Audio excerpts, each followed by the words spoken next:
প্রাচীন এক অমর সাধনার যুগে ছিল এমন এক সেক্ট, চাংশেং সেক্ট, যারা হাজার বছর ধরে সাধারণ মানুষদের রক্ষা করে আসছে।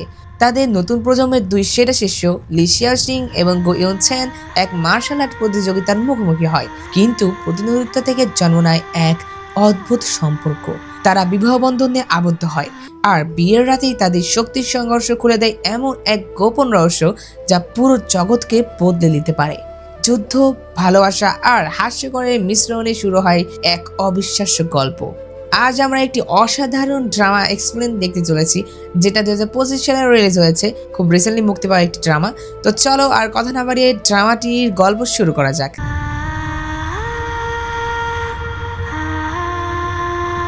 তো ড্রামার শুরুতেই আমাদেরকে বলা হয় যে প্রাচীন দীর্ঘায়ু গেট অনেক উত্তরাধিকার সূত্রে প্রাপ্ত। হাজার হাজার বছর ধরে এটা বিশ্বকে রক্ষা করছে। আজ সকল সম্প্রদায়ের বার্ষিক মহান প্রতিযোগিতা। এ কথা বলার পরে আমাদেরকে দুজনের ফাইট দেখানো হয়। তো এখানে যে দুজনকে দেখতেছো, এরা দুজনে আমাদের ড্রামার প্রধান ক্যারেক্টার। তারা ফাইট করতে করতে আমাদের নায়িকা বলে যে আমি লি শিয়াওশিং এবং আজ আমাকে অবশ্যই এই চিট কোডের রেকর্ডস জিততে হবে। তো আমাদের নায়িকার নাম ছিল লি শিয়াওশিং, আমরা তাকে শিয়াও বলে ডাকবো। অন্যদিকে আমাদের নায়কের নাম ছিল গো ইউন চেন, আমরা তাকে চেন বলে ডাকবো। তো তারা দুজন সম্প্রদায় থেকে ফাইট করছিল। আসলে এই ফাইটে যে জিতবে সেই চিট কোড রেকর্ডস পাবে, এটা তাদের কাছে একটা মূল্যবান জিনিস। তো ফাইটে চেং বলছিল যে তাকে যেন না লাগে এটা খেয়াল রাখতে হবে। আসলে চেন তো শিয়াওয়ের সাথে নরমভাবে ফাইট করছিল, কিন্তু শিয়াও তো একদম সিরিয়াস ছিল।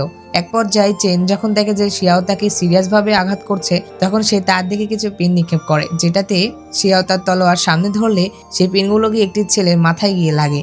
আর এই ছেলেটির নাম ছিল দিং, সেই সম্প্রদায়ের একজন শিষ্য ছিল। তো চেন যে শিয়াওয়ের দিকে এই পিনগুলো নিক্ষেপ করেছিল, এটা দেখে শিয়াও আবার অনেক রেগে যায়। সে তখন চেনের দিকে তলোয়ার ছুঁড়ে মারে। এরপরে সে একের পর এক ছুরি ছুঁড়ে মারছিল। অন্যদিকে আমরা তাদের দুজনের বাবাকে দেখতে পাই। এই লোকটি শিয়াওয়ের বাবা ছিল, আর এই লোকটি চেনের বাবা ছিল। তারা দুজন তাদের ছেলে মেয়ের ফাইট এনজয় করছিল, কিন্তু তাদের দুজনা বাবাদের মধ্যে অতটাও ভালো সম্পর্ক ছিল না। অন্যদিকে শিয়াও আর চেন যখন ফাইট করছিল, তখন শিয়াও যখন চেনের দিকে ছুরি নিক্ষেপ করে, তখন সেই ছুরিটি চেন অন্যদিকে দিয়ে দেয়। কিন্তু আমরা দেখতে পাই সেই ছুরিটি এসে দিঙ্গের দুই পাশে লাগে। তখন এটা দেখে চেন তার কাছ থেকে ক্ষমা চায়, আর তখন দিং বলে যে সমস্যা নেই, আমি ঠিক আছি। কিন্তু সে যখন এই কথা বলে, তখন তার সেই দুই পাশ দিয়ে রক্ত বেরোতে থাকে, আর সে অজ্ঞান হয়ে যায়। তো এরপরে শিয়াও আর চেন আবারও ফাইট শুরু করে দেয়। ফাইটের এক পর্যায়ে শিয়া যখন চেনকে আবারও মারতে যাবে, তখন চেন শিয়াওকে সম্পূর্ণরূপে ধরে ফেলে। শিয়াও যখন তাকে বলছিল ছেড়ে দিতে, তখন চেন তার মুখ থেকে আরও একটি পিন বের করে। শিয়াও অনেক ভয় পেয়ে যায়, কিন্তু তখন চেন আরও একটি যখন বের করতে যাবে, তখনই শিয়াও তাকে কিস করে ফেলে, যেটাতে সে যেন তার মুখ দিয়ে আর কোনো পিন বের করতে না পারে। এটা দেখে চারপাশে সকল শিষ্যরা তো অবাক হয়ে গিয়েছিল, আর তাদের বাবারাও তো একদম অবাক হয়ে যায়। এখানে শিয়াওয়ের বাবা তো রেগে গিয়েছিল এটা দেখে, কিন্তু চেনের বাবা অনেক খুশি হয়েছিল। তো সেখানে আমরা সেই সম্প্রদায়ের মাস্টারকেও দেখতে পাই। তখন এইটা দেখে মাস্টার তাদের দুজনকে ডাক দেয়, আর মাস্টারদের দেখে বলে যে আমার মনে হচ্ছে তোমাদের দুজনেরই জিতা ভালো নয়, কেননা এটাকে ড্র বলা যাক। আর যেহেতু তোমরা দুজন একে অন্যকে চুমু খেয়েছো, যার জন্য এই রেকর্ডগুলো তোমাদের দুজনকেই দেওয়া উচিত। এই কথা শুনে শিয়াও অনেক খুশি হয়ে যায়। কিন্তু তখন মাস্টার বলে যে কিন্তু তার আগে তো তোমাদের বিয়ে করতে হবে, তোমাদের হৃদয় এবং মন একত্রিত করতে হবে, আর এটা হলেই তবেই তোমরা রেকর্ডগুলো পাবে। তো এখানে মাস্টার যে তাদের দুইজনকে রেকর্ড দিতে চেয়েছে, এটার পিছনে কিন্তু একটা কারণ আছে, যেটা তোমরা কিছুক্ষণ পরে জানতে চলেছো। তো এর পরবর্তী সিনে দেখতে পাই যে শিয়াওয়ের বাবা তাকে বোঝাচ্ছিল যে সে যেন চেনকে বিয়ে করে, কারণ এই বিয়েটা করার পরে তো সে রেকর্ডটা পাবে। আর সে তো চেনের বাবার সাথে অনেক বছর ধরে লড়াই করে আসছে, কিন্তু এখন পর্যন্ত তারা সে রেকর্ড পায়নি। তখন এই কথা শুনে শিয়া বলে যে কিন্তু আমি এই রেকর্ড নেওয়ার জন্য তো আর আমার বিয়ে বিসর্জন দিতে পারি না। তখন শিয়াওয়ের বাবা শিয়াওকে বুঝায় যে আরে যখন তুমি বিয়ে করার পরে রেকর্ডটা পেয়ে যাবে, তখন তো সে আর তোমার বিরুদ্ধে কথা বলতে সাহস পাবে না, তুমি তাকে যে দিকে যেতে বলবে সে সেদিকেই যাবে। এই কথা শুনে আবার শিয়া বলে যে এটা তো ঠিকই বলেছ। অন্যদিকে আমার চেনের বাবাকে দেখতে পাই। চেনের বাবাও চেনকে বলছিল যে সে যেন বিয়েটা করে ফেলে, আর শিয়াওয়ের বাবা যা যা বলেছে চেনের বাবাও তাকে তাই বলে। অর্থাৎ তাদের দুজনের কল্পনায় প্রায় সেম ছিল। কিন্তু এখানে চেন শিয়াওকে বিয়ে করতে চাচ্ছিল না। এই পরের দৃশ্যে দেখতে পায় শিয়াও চেনের সাথে কথা বলার জন্য তার রুমে এসেছিল। সে যখন তার রুমে আসে, তখন সেখানে চেন খালি গায়ে চলে আসে, আর চেনের এত সুন্দর বডি দেখে শিয়াও তার উপরে ফিদা হয়ে যায়।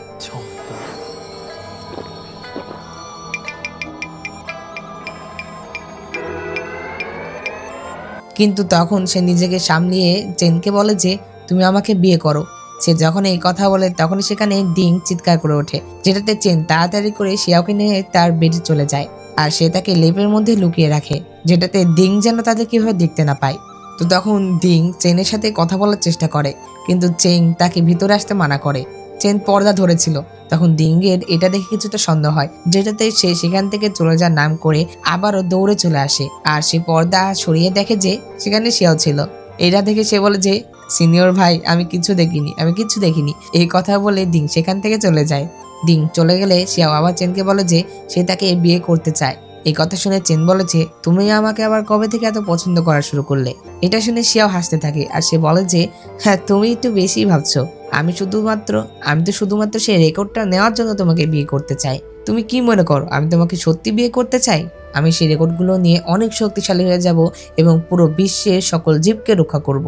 তুমি তো এটা কখনোই বুঝতে পারবে না। তো তখন এই কথাগুলো শুনে চেন অনেক রেগে যায় আর সে শিয়াওকে তার ঘর থেকে বের করে দেয় আর তাকে স্পষ্টভাবে বলে দেয় যে সে তাকে বিয়ে করবে না। এরপর শিয়াও যখন বাইরে আসে তখন তার সাথে তার বড় ভাইয়ের দেখা হয়। এটা শিয়াও এর নিজের ভাই ছিল না, কিন্তু তারা ছোটকাল থেকে একসাথেই বড় হয়েছিল। তখন তার সিনিয়র ভাই তাকে একটি তলোয়ার গিফট করে। তো তখন দিন তাড়াতাড়ি করে চেনের কাছে আসে আর তাকে বলে যে তোমার প্রিয়তমা তো অন্য কাউকে বিয়ে করছে, তার সিনিয়র ভাই এসেছে, সে তাকে বিয়ে করতে চায়। এই কথা শুনে চেন তো প্রথমে যেতে চাচ্ছিল না, কিন্তু দিন যখন চলে যায় তখন সে তাড়াতাড়ি করে শিয়াওয়ের কাছে যেতে থাকে। অন্যদিকে আমরা শিয়াও আর তার বড় ভাইকে দেখতে পাই, তারা দুজন মাস্টারের কাছে এসেছিল। শিয়াওয়ের ভাইকে মাস্টার বলছিল যে সে আবার অনেক ভালো কাজ করেছে, এটার পুরস্কার হিসেবে সে কি চায়। তখন শিয়াওয়ের ভাই বলে যে আমি একজনকে পছন্দ করি, আপনি আমার তার সাথে বিয়ের ব্যবস্থা করে দিন। এইটা আবার বাইরে থেকে চেন শুনতে পারে আর সে ভেবেছিল যে শিয়াওয়ের ভাই আসলে শিয়াওকেই বিয়ে করার কথা বলছিল, যেটাতে সে তাড়াতাড়ি করে ভিতরে আসে আর এইভাবে হাঁটু গেড়ে মাস্টারকে বলে যে সে শিয়াওকে বিয়ে করতে রাজি আছে। তো এটাতে আবার দিং কিন্তু অনেক রেগে গিয়েছিল, সে রেগে প্র্যাকটিস করছিল। আসলে বাস্তবেই দিং শিয়াওকে বিয়ে করার কথাই বলতো, কিন্তু শিয়াও এটা জানতো না। তো যাই হোক, এরপর রাতের বেলা দেখতে পায় যে তাদের দুজনের বিয়ে হয়ে গিয়েছিল। তখন চেন শিয়াওয়ের কাছে আসে, সে এসে শিয়াওয়ের হাত পা টিপে দিচ্ছিল আর তখন শিয়াও তার মুখ চেপে ধরে আর তাকে বলে যে তুমি কি এখনো রেকর্ড পেতে চাও? তখন চেন বলে যে হ্যাঁ। তখন শিয়াও তাকে ধাক্কা মেরে ফেলে দিয়ে বলে যে তুমি এটা স্বপ্ন দেখো। এই কথা বলে সে অনেক জোরে হাসতে থাকে।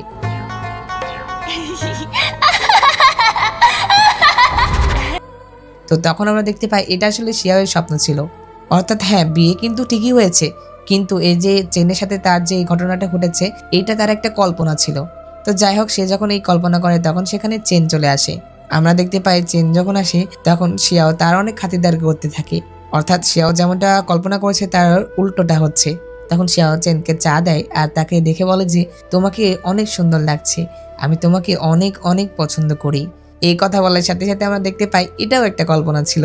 আসলে এটা চেন কল্পনা করছিল, অর্থাৎ শিয়াও কল্পনা করছে যে চেন এসে তার সেবা করবে, অন্যদিকে চেন কল্পনা করছে শিয়াও তার সেবা করবে, কিন্তু রিয়েলিটিটা তো এখন দেখতে পারবো। তো তখন চেন এটা ভাবার পরে ঘরের ভিতরে আসে, আর এইটা আবার মনে করো না যে এটা কল্পনা, এটা কিন্তু বাস্তব।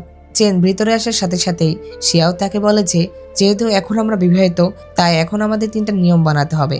এটাতে চেনও রাজি হয়। সে বলে যে তখন শিয়া বলে যে প্রথমত হলো যে আমাদের সম্পর্ক একে অন্যের সাথে যেমনই থাকুক না কেন অন্যদের সামনে আমাদের ভালো আচরণ করতে হবে, এভাবেই মাস্টার আমাদেরকে তাড়াতাড়ি রেকর্ড দিতে পারে। আর দ্বিতীয়টি হলো যে আমাকে রেকর্ডস পড়াশোনার প্রথম হতে হবে। এই কথা শুনে চেন বলে যে কেন? এটাতে শিয়া বলে যে কারণ আমার দক্ষতা তোমার থেকে অনেক বেশি। এই কথা বলে তারা দুজন আবারও ফাইট শুরু করে দেয়। তো তারা ফাইট করতে করতে এক পর্যায়ে বিছানায় পড়ে যায়। তো বিছানায় পড়ে যাওয়ার পরে চেন যখন আর কিছু করতে পারে না তখন সে তার মুখের ভেতর থেকে আবারও সে পিনটি বের করতেই যাচ্ছিল, কিন্তু এটা শিয়া বুঝতে পারে, যেটাতে সে আবারও তাকে কিস করে, যেটাতে সে যেন তার মুখ দিয়ে সেটা বের করতে না পারে। কিন্তু তখন চেন মনে মনে বলে যে আরে ছেড়ে দাও, এটা তো ঘুমের ওষুধ। তখন শিয়াও মনে মনে বলে যে তুমি ঘুমের ওষুধ ব্যবহার করছো। এই কথা বলে তারা দুজনেই ঘুমিয়ে পড়ে। তো যাই হোক, এর পরবর্তী সকালে দেখতে পাই যে শিয়াও আর চেন যখন তার রুমের বাইরে আসে তখন সেখানে আমরা একটি মেয়েকে দেখতে পাই যার নাম ছিল ইউলি। শিয়াও ইউলিকে দেখে তাড়াতাড়ি তার কাছে যায় আর তাকে বলে যে আমি তোমাকে অনেক মিস করেছি। কিন্তু ইউলি বলে যে আমার সত্যি আসতে অনেক দেরি হয়ে গেল। তখন শিয়াও বলে যে আরে এটাতে কোনো বিষয় না, এটা একটা ফালতু বিয়ে, এটার জন্য আমি তোমাকে দোষ দিচ্ছি না তো। কিন্তু ইউলি শিয়াওকে আর কিছু না বলে সেখান থেকে চলে যায়। আসলে ইউলি চেনকে অনেক পছন্দ করতো আর সে তাকে বিয়ে করতে চাইতো, কিন্তু যেহেতু চেন শিয়াওকে বিয়ে করেছে যার জন্য তার অনেক মন খারাপ হয়। এরপরে দৃশ্যে দেখানো হয় যে শিয়াও আর চেন যখন তাদের ক্লাসে ছিল তখন সেখানে তাদের শিক্ষক তাদের একটি ম্যাজিক শেখাচ্ছিল, যেটাতে চেন অনেক ভালো করছিল, কিন্তু এটা শিয়াওয়ের সহ্য হয় না। শিয়াও বলে যে সে আমার থেকে এত ভালো কিভাবে করতে পারে। এই কথা বলে সে তার পায়ে একটি লাথি মারে, যেটাতে তার তরোয়ারটি পড়ে যায়। এরপর যখন শিয়াও ভালো ম্যাজিক করছিল, তখন আবার চেন তাকে লাথি মারে, যেটাতে শিয়াও আর পারে না। তো আসলে তারা একদম ছোট বাচ্চাদের মতো ছিল, অর্থাৎ ছোট ভাই বোন যেমন মারামারি করে না ছোটকালে, তারাও সেম এমনটাই করছে। তো যাই হোক, এরপরে শিয়াও তার সিনিয়র ভাইয়ের সাথে দেখা করে। তার ভাই তাকে একটি খাবার দেয়, যেটাতে শিয়াও অনেক খুশি হয়ে যায়। এরপর রাতের বেলা শিয়াওয়ের ভাই তাকে বলে যে যদি একদিন আমি কোনো ভুল করি, তাহলে তুমি কি আমাকে সেদিন মাফ করবে তো? এই কথা শুনে শিয়াও বলে যে আরে তুমি এমনটা বলতেছো কেন, আমার বাবার পরে তো সব থেকে ভালো তুমি। শিয়াওয়ের এই কথা শুনে শিয়াওয়ের ভাইয়েরও অনেক ভালো লাগে। তো শিয়াওয়ের ভাইয়ের এই কথা বলার পেছনে একটা কারণ আছে, যেটা তোমরা একদম ড্রামার শেষে জানতে পারবে। তো এরপরে শিয়াওয়ের কাছে ইউয়েলি আসে। ইউয়েলি শিয়াও আর চেনের জন্য খাবার এনেছিল। তখন ইউয়েলি চেনকে সেখানে না দেখতে পেলে শিয়াওকে বলে যে চেন কোথায়। তখন শিয়াও বলে যে সে তো আমাকে ঘর থেকে বের করে দিয়েছে, আমার যদি সেই রেকর্ডটার প্রয়োজন না হতো না, তাহলে তো আমি একে কখনোই বিয়ে করতাম না। শিয়াও যখনই এই রেকর্ডসের কথা বলে, তখনই আমরা ইউয়েলির একটি ফ্ল্যাশব্যাক দেখতে পাই। ইউয়েলিকে একটি কালো কাপড় পরা লোক বলছিল যে তোমার সেই রেকর্ডটা পেতে হবে, যে রেকর্ডটা দীর্ঘায়ু গেট সম্প্রদায়ে আছে, আর এটা আমাদের খুব তাড়াতাড়ি পেতে হবে। এই ফ্ল্যাশব্যাক মনে করার পরে ইউয়েলি শিয়াওকে জিজ্ঞাসা করে যে তাহলে তুমি কি চেনকে পছন্দ করো না? এ কথা শুনে শিয়াও তো আরো রেগে যায়। সে বলে যে তুমি এটা কিভাবে বলতে পারলে, আমি ওই বান্দরটাকে কিভাবে পছন্দ করতে পারি? তো এরপরে শিয়াও সেখান থেকে তার রুমে চলে আসে। সে একটি স্যুপ নিয়ে এসেছিল। সে চেনকে এসে বলে যে আমি তোমাকে কোনো ভুল কথা বলেছি, যার জন্য ক্ষমাস্বরূপ আমি তোমার জন্য এই স্যুপটি নিয়ে এসেছি, এটা ঠান্ডা হয়ে যাবে, তাড়াতাড়ি খেয়ে নাও। তখন এইটা দেখে চেন বুঝতে পারে যে অবশ্যই স্যুপের ভিতরে কিছু না কিছু একটা আছে, যার জন্য সে তার এত খাতিরদারি করছে। তখন চেন বুদ্ধি করে সেটা নিজে না খেয়ে প্রথমে শিয়াওকে খেতে বলে, যেটাতে শিয়াও অল্প খেয়ে তাকে দেখায় যে এটাতে কিছুই নেই। তখন সে চেনকে খেতে বলে, কিন্তু চেন এরপরেও খায় না, যেটাতে শিয়াও অনেক রেগে যায় আর সে জোর করে তাকে এইভাবে খাওয়াতে থাকে।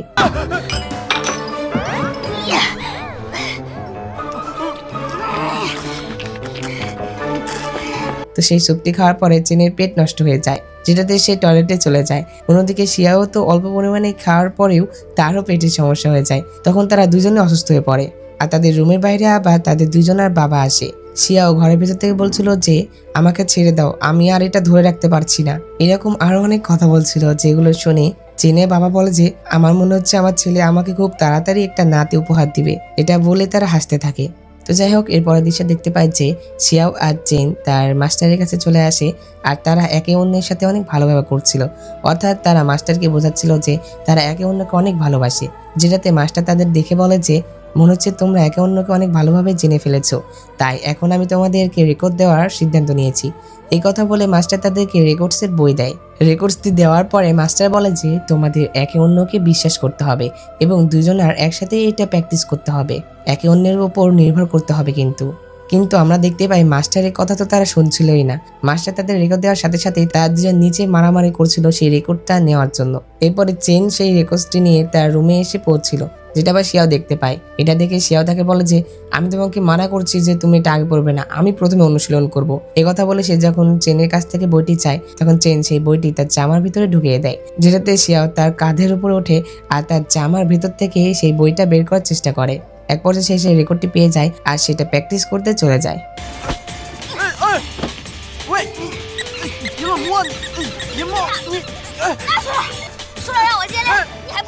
কিন্তু সে প্র্যাকটিসের সময় খেয়াল করে যে এই রেকর্ডটিতে যে কৌশলগুলো দেখানো হয়েছে, এটা শিখতে হলে তাদের দুজনারই একসাথে প্র্যাকটিস করতে হবে।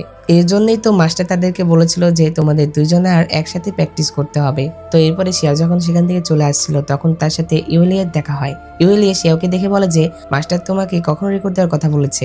তখন শিয়াও মাস্টারের কথা মনে করে। মাস্টার তাকে বলেছিল যে এই রেকর্ডসের কথা কাউকে বলো না। এই কথা মনে করার পরে শিয়াও ইউয়েলিকে বলে যে এখনো তো দেয়নি। তখন ইউয়েলি বলে যে তোমার এটা তাড়াতাড়ি করতে হবে, তুমি তো চেনকে পছন্দ করো না তাই না, তাহলে তোমার তাড়াতাড়ি রেকর্ডটি নেওয়া উচিত। রেকর্ডটি নেওয়ার পরে তাকে তুমি ছেড়ে দিতে পারো। তো তখন শিয়াও সেখান থেকে চলে আসে।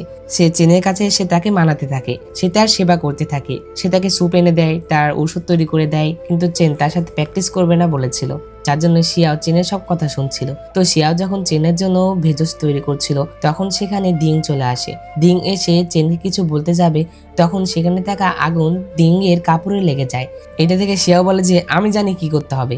এই কথা বলে সে এইভাবে লাথি মেরে মেরে দিং এর আগুন নেভায়। শিয়াও আগুন নেভিয়ে বলে যে দেখো আগুন নিভিয়ে ফেলেছি।